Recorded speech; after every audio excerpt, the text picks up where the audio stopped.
kwa wakati, nikagundua majibu yafuatayo: moja, kukosekana kwa ubunifu katika uendeshaji wa programu za shule ya Sabato. Mbili, kutokuwepo kwa kwaya au mwalimu wa jimbo katika shule ya Sabato. Tatu, uhamasishaji mdogo katika kukazia uzingatiaji wa muda. Nne, kutokuwepo kwa wakaribishaji katika ibada na programu za shule ya Sabato. Tano, uendeshaji mbovu katika vikosi au madarasa ya kujifunza Biblia. Ndugu zangu, sote tunajua kuwa Mungu wetu ni Mungu wa utaratibu, kama tusomavyo katika Biblia katika kile kitabu cha Wakorintho wa kwanza 14:40 ya kwamba lakini mambo yote na yatendeke kwa uzuri na kwa utaratibu.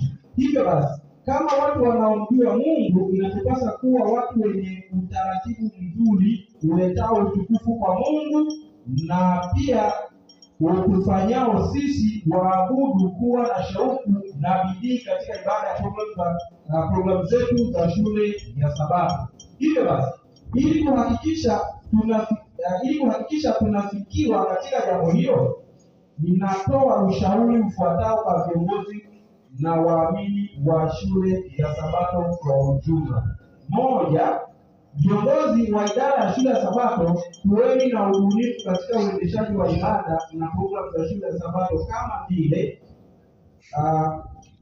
kuwavisha pini, kuwatia moyo wale wanaowahi shule ya Sabato, kuandaa programu tofauti za shule ya Sabato ili kuleta ladha mpya katika kila Sabato na kadhalika, kadri Roho atakavyowaongoza. Muhimu, usilete moto wa kigeni kanisani. Mimi viongozi, hakikisheni kunakuwa na mwalimu mwenye ujuzi wa kuongoza nyimbo za Kristo na kwaya katika ibada ya shule ya Sabato.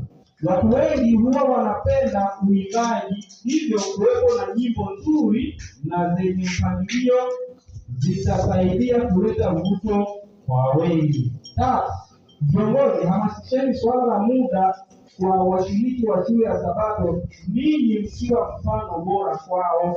Nne, kila kanisa lihakikishe kuna mabawabu ili kuwasaidia washiriki wa shule ya Sabato kukaa kwa mpangilio na kuhusu kujaliwa kwa kupokelewa vizuri kwa tabasamu la Kristo.